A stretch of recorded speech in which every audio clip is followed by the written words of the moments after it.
अगर आप animal experiments में इन्वॉल्व हो तो आपको दो टर्मिनोलॉजीज आपने बहुत सुनी होगी, one is anaesthesia and other is euthanasia.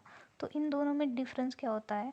अगर एनेस्थीसिया कब दिया जाता है? जब आपको एनिमल को बस कुछ देर के लिए इमोबाइल करना है और इसके बाद आप एनिमल को वैसे ही आप केज में ट्रांसफ़र कर रहे हो और मतलब ज़िंदा रख रहे हो।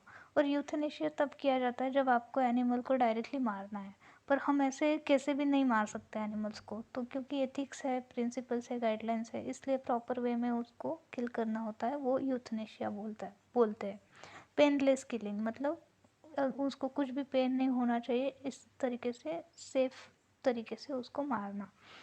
तो एनेस्थीसिया जैसे हम देते हैं, बहुत सारे एनेस्थीसिया रहते हैं, आपको पता होना चाहिए कि आपको किस प्रोसीजर में क्या करना है।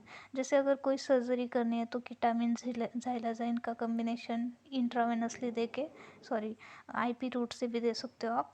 तो उस तरीके से आप कोई सर्जिकल प्रोसीजर्स में एनेस्थीसिया दे सकते हो। एक है कि अगर आपको रेट्रोऑर्बिटल से ब्लड निकालना है तो सिंपली आप उसको इनहलेशनल एनेस्थीसिया यूजिंग आइसोफ्लुरिन या halothane, depending on what is there and what is approved by the CPC-ACA guidelines or your institutional animal ethics protocol says. As per that you can use the proper anesthesia. Ether भी use किया जाता है। Next is euthanasia. Euthanasia मतलब आपको अब animal को, आपका experiment complete हो गया, अब आपको एनिमल को मारना है, इसके बाद आपको ऑर्गन्स आइसोलेट करने हैं या हिस्टोपैथोलॉजी करनी है, जो भी आपको करना है। तो इसके लिए आप किस तरीके से उनको मारोगे? एक तो होता है कि सर्वाइकल डिसलोकेशन की कर दिया, जैसे आपने गर्दन से उसकी टेल को पकड़ के उसका जो कॉर्ड होता है, स्पाइनल कॉर्ड, उसको सेपरेट कर दिया।